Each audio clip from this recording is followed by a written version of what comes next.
The dark. இன்னைக்கு நம்ம என்ன பண்ண போறோம்னா தக்காளி சாதம் செய்யலாமா? அதுக்கு யாரெல்லாம் தேவைன்னு பார்க்கலாம். வாங்க வீடியோக்குள்ள போகலாமா?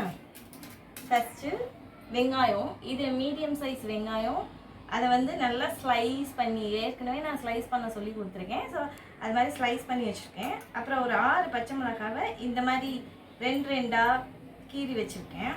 தனித்தனியாக எடுத்துட்டேன், கீரி தனித்தனியாக எடுத்தேன். அதுக்கப்புறம் தக்காளி, இது ஒரு 6 தக்காளியை இப்படி பொடி பொடியாக ஸ்லைஸ் பண்ணி வச்சுருக்கேன். அதுக்கப்புறம் இது வந்து புதினா. ஸோ நான் புதினா ஆல்ரெடி நம்ம டிஸ்கிரைப் பண்ணவே கிடையாது. நான் அதை வந்து குட்டி குட்டி இலையாக ஆஞ்சு அதை வந்து பொடி பொடியாக நறுக்கி வச்சுருக்கேன். புதினா வந்து எப்படி இருக்கும்னா அந்த காம்பில் குட்டி குட்டி வட்ட வட்ட இலையாக இருக்கும். இது நல்ல பிஞ்சாக இருக்குது இந்த புதினா. ஸோ அதனால் நான் என்ன பண்ணிட்டேன்னா காம்பு எவ்வளோ தூரம் பிஞ்சாக இருக்கோ அவ்வளோ தூரம் காம்போடே நறுக்கிட்டேன். மற்றதெல்லாம் வந்து ஒவ்வொரு இலையாக பிச்சு எடுத்துட்டேன். அதை வாஷ் பண்ணி, அதில் மண்ணெல்லாம் இருக்கும். ஸோ அதெல்லாம் வாஷ் பண்ணி நல்லா குட்டி குட்டியாக நறுக்கி வச்சுட்டேன். அதுக்கப்புறம் இது வந்து சீரக சோம்பு பவுடர் நானே பொடி பண்ணி வச்சுப்பேன், அது தேவை.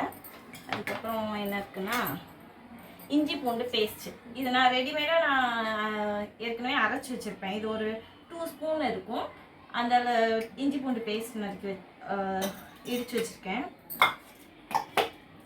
1 வீக் தேவையானதெல்லாம் நான் ப்ரிப்பேர்டாக ஏற்கனவே செஞ்சு வச்சுருக்கேன். ஸோ அதனால் எனக்கு ரெடிமேடாகவே இருக்கும். இது என்னென்னா இதில் என்ன வச்சுருக்கேன்னா இந்த டீஸ்பூன் ஃபுல்லாக 3/4 ஸ்பூனு தனி மிளகாய் பொடி, 1.5 ஸ்பூனு மல்லிப்பொடி, 1/4 ஸ்பூன் கரம் மசாலா பொடி, அதுக்கப்புறம் வந்து மஞ்சள் தூள் கொஞ்சோண்டு ஒரு பிஞ்ச் அளவுக்கு போட்டு வச்சுருக்கேன்.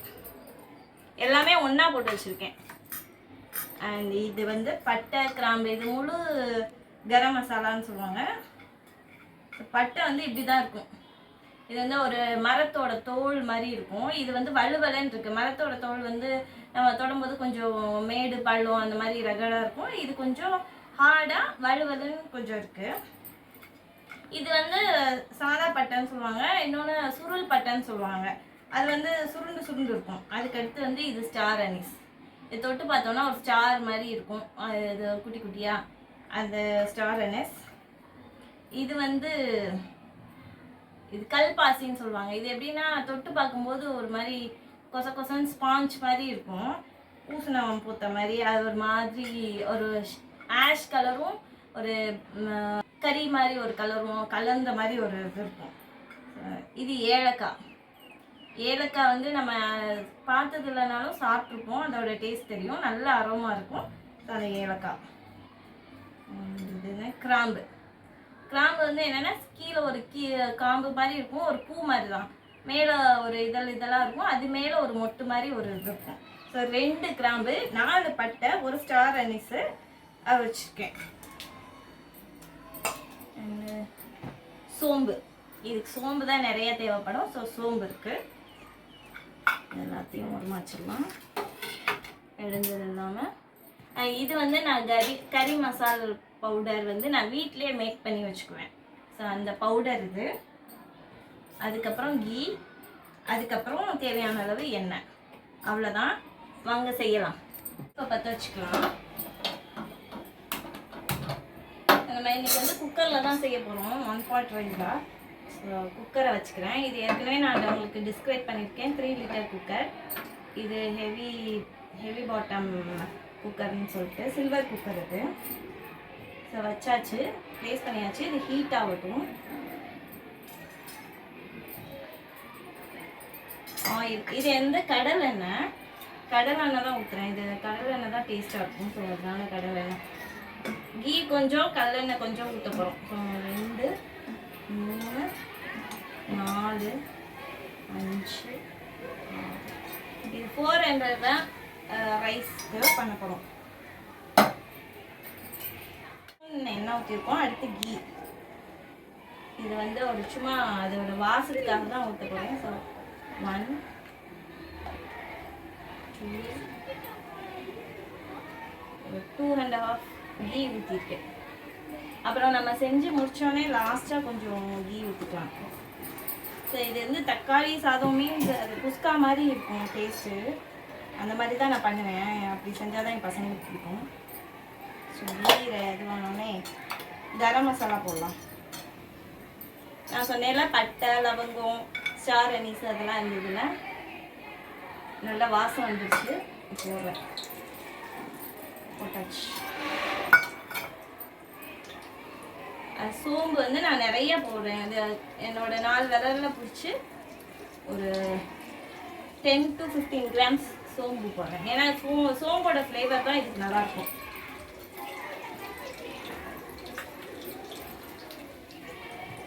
$10 grams போடுங்க, கரெக்டாக இருக்கும். அது வெடிச்சிருச்சு. வெடிக்கிற சவுண்டு கேட்குது. ஏலக்காய். நான் பச்சை மிளகாயும் வெங்காயத்தையும் ஒன்றாவே போட்டுருவேன்.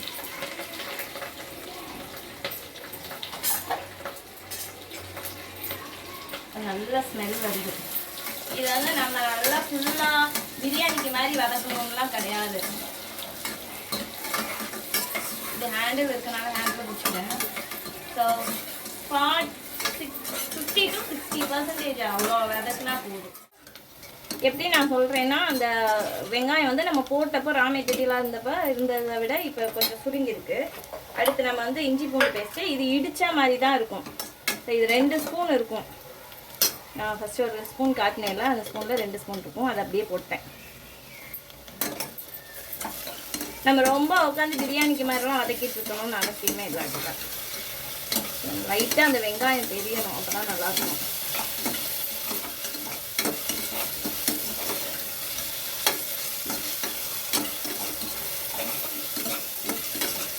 இஞ்சி பூண்டு பேஸ்ட் போட்டோன்னே அதில் லைட்டாக அடி பிடிக்கும். ஏன்னா அதோட குணம் அப்படி. அது நம்ம தக்காளி போட்டோம்னா எடுத்துகிட்டு வந்துடும். தக்காளி வேகிறது தான் அது ஸ்மெல் நல்லா வருது. அதுக்கு நான் கொஞ்சமாக புதினா வந்து தூவிக்கிறேன்.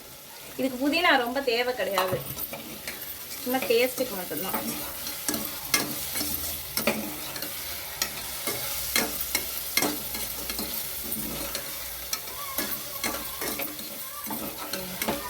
லைட்டாக பிடிக்க ஆரம்பிக்குது. தக்காளி போடுறேன்.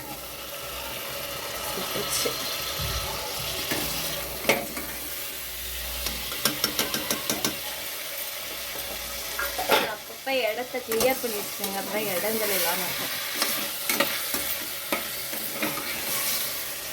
நிறைய கிண்டிட்டு வந்து இந்த ஓரத்தில் பிரிச்சுக்கிறது எல்லாமே எடுத்துட்டு வந்துடும். நல்ல வாசம் வருது. உப்பு போட்டோம். கொஞ்சமாக நான் எப்பவும் சொல்கிற மாதிரி 4 விரலுக்கு அந்த கோடு அளவுக்கு ஃப்ளாட்டாக எடுத்துருக்கேன். கல் உப்பு இது, நான் அதை போட்டிருக்கேன். ரொம்ப ஃப்ளாட்டாகவும் இல்லை, ரொம்ப குமியலாகவும் இல்லை, அந்த அளவுக்கு எடுத்துட்டேன். தக்காளி போட்டிருக்கோம், உப்பு போட்டிருக்கோம். அந்த ஒட்டினது கீழே ஒட்டினதெல்லாம் எடுத்துகிட்டு வந்துச்சு. இப்போ அந்த ஜூஸ்லேயே வந்துட்டு மிளகா பொடி போட்டுருவோம். மிளகா பொடி, மல்லிப்பொடி, கரம் மசாலாலாம் போட்டிருந்தோம்ல, அதில் மஞ்சத்தூள்லாம் ஏற்கனவே பச்சை மிளகா போட்டிருக்கனால நான் கொஞ்சம் தான் போட்டிருக்கேன். ஸோ அதோட இந்த சோம்பு பொடி இதை நான் வறுத்து அரைச்சி வச்சுக்குவேன். சோம்பு தூள் இது வந்து சின்ன ஐஸ்கிரீமுக்கு கொடுப்பாங்களா, அந்த ஸ்பூனில் 1 ஸ்பூன் 2 ஸ்பூன் போட்டிருக்கேன். இந்த கறி மசாலா நானே அரைச்சிக்கிட்டது. ஸோ அது ஒரு ஸ்பூன், ஒரு 1/2 ஸ்பூன். இது எதுக்குன்னா சும்மா அந்த அரோமா கண்டி போட்டிருக்கேன், அவ்வளோதான். டேஸ்ட்டுக்கெல்லாம் கூட இது எல்லாத்தையும் சேர்த்து ஒன்றா கிளறி விட்டுறோம். ஏன் தக்காளியோடு போடுறேன்னா அது வந்து கருகாது, அந்த ஜூஸ்லேயே வந்து வெந்துடும். மிளகாப்பொடி ஸ்மெல்லும் ஈஸியாக போயிடும். ஸோ அதனால் கொஞ்சம் நேரம் வேகட்டும். அதே டைமில் தண்ணியும் நம்ம அளந்து அந்த சைடு கொஞ்சம் காய வச்சிடலாம். ஏன்னா நான் வந்து இது போட்டு வதக்குவேன், அதனால் தண்ணி இந்த கப்பால் தான் 1 கப் ரைஸ் போட்டிருக்கேன். ஸோ இதில் வந்து 2 கப் தண்ணி போட்டிருக்கேன்.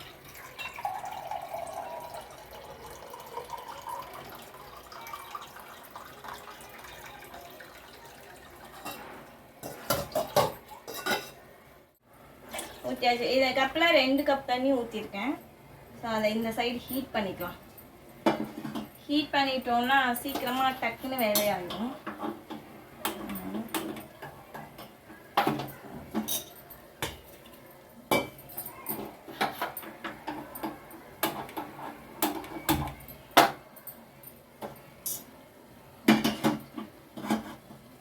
வச்சாச்சு.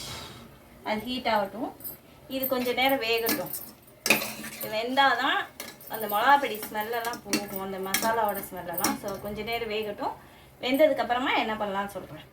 நல்லா வதங்கிடுச்சு. நல்லா கூல் ஆயிடுச்சு. தக்காளி இப்படி கூல் ஆயிடுச்சுன்னா நல்லாயிருக்கும். அந்த புளிப்பு டேஸ்ட் நல்லாயிருக்கும். இங்கே இந்த சைடு தண்ணியும் கொதிச்சிச்சு. அதை தண்ணி ஆஃப் பண்ணிட்டேன். இப்போ நான் இதில் என்ன பண்ண போகிறேன்னா, ஏற்கனவே நான் வந்து 400 கிராம் ரைஸ் எடுத்து நல்லா வாஷ் பண்ணிவிட்டு இந்த மாதிரி ½ அன் ஹவர் நல்லா சோக் பண்ணி வச்சுட்டேன், ஊற வச்சுட்டேன். அதை வந்து நல்லா ட்ரைன் பண்ணி எடுத்துக்கிட்டேன். தண்ணியை ஃபுல்லாகவே வடிச்சிட்டேன். ஃபுல்லாக ஒரு கொஞ்சம் கூட தண்ணி இல்லாமல். அந்த அரிசியெல்லாம் இதில் மெதுவாக போடுறேன். மெதுவாக பார்த்து போடுங்க. எனக்கு சுட்டுச்சு. கரண்டி எடுத்துப்பேன். நான் ஃபுல்லாக சிம்மில் தான் வச்சுருக்கேன். சிம்மில் வச்சுருக்கே அது வந்து இது கருகிற மாதிரி ஆகும். ஏன்னா அது ஹெவி பாட்டம், அதனால் அந்த ஹீட் ரீட்டன். அவ்வளோதான், முடிஞ்சிச்சு. எல்லாத்தையுமே போட்டேன். எல்லா அரிசியும் போட்டாச்சு. ரையில் போட்டால் அங்கங்கே ஒட்டி இருக்கிறதுலாம் தெரியும். எல்லாத்தையும்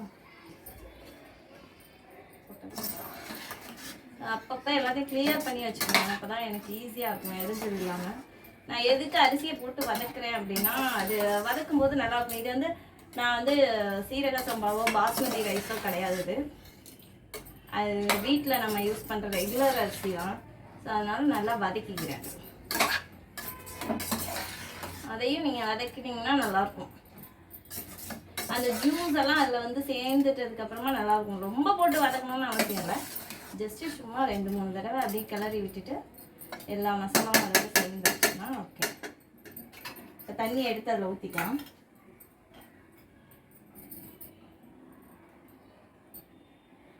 மனமான துணி வச்சு பாத்திரத்தை ஒரு மாதிரி வச்சுட்டேன் போல. நல்லா பார்த்து சூடான தண்ணி பார்த்து ஊற்றணும்.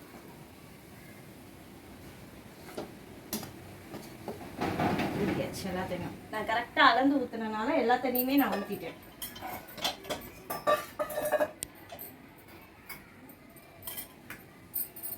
சுற்றி உள்ளதெல்லாம் வலிச்சுட்டு நல்லா கிளறியாச்சு. சரி, இது ரொம்ப டைம் எடுத்துக்காது. உடனே வந்து நமக்கு விசில் வந்துடும். தண்ணி கொதிச்சிருச்சு. அரிசியும் கொஞ்சம் நம்ம வதக்கிட்டோம். எடுத்தாச்சு. கொஞ்சமாக புதினா வந்து இதில் தூவிக்கிறேன்.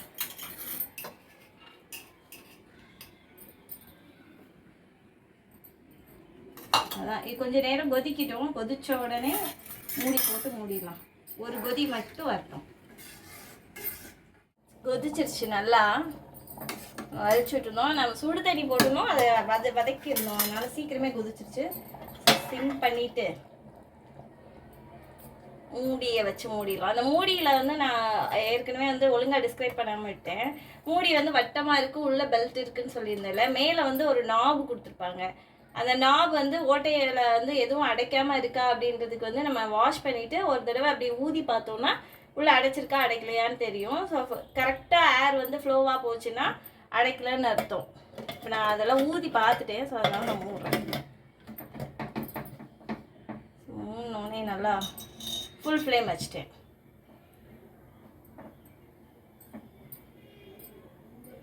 ஸோ அந்த ஏர் வர்ற சவுண்டு கேட்குது. அதனால் நான் ஃப்ளேமை குறைச்சிட்டு விசில் போட்டுக்கிறேன். விசில் ஏற்கனவே சொல்லியிருக்கேன், மேலே ஃப்ளாட்டாக இருக்கும், அதில் ஆறுன்னு போட்டிருக்கோம். அதை வச்சு நான் கண்டுபிடிச்சிக்கிறேன். ஸோ ஃபுல்லாகிடுச்சு. ஒரு 3 விசில் வரட்டும். நம்ம எப்படி இருக்குன்னு பார்க்கலாம். இது குயிக்காக எல்லாமே ரெடி பண்ணிட்டோம் அப்படின்னா சீக்கிரமாகவே நம்ம செஞ்சிடலாம். ஸோ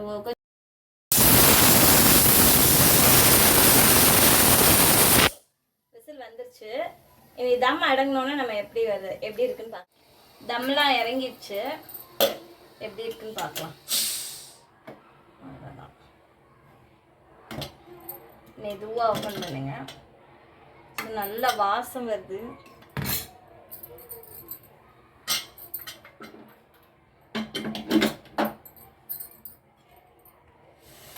அந்த நெய், கடலெண்ணெய், கரம் மசாலா, வெங்காயம், தக்காளி, இஞ்சி, பூண்டு, புதினா எல்லாரும் ஒன்றா சேர்ந்து சூப்பராக இருக்கு. வாசமே நல்லாயிருக்கு. காரம் இதெல்லாம் எப்படி இருக்குன்னு பார்க்கலாம். நான் இடையில எதுவுமே டேஸ்ட் பண்ணல, பண்ணதோடு அப்படியே வச்சிட்டேன்.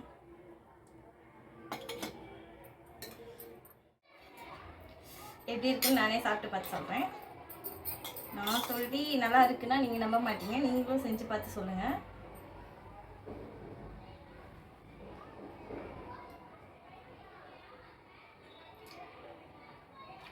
எல்லாம் கரெக்டாக இருக்கும். ஸோ நீங்களும் செஞ்சு பாருங்கள், எப்படி இருக்குன்னு செஞ்சு பார்த்துட்டு சொல்லுங்கள். டாடா பாய், நெக்ஸ்ட் வீடியோவில்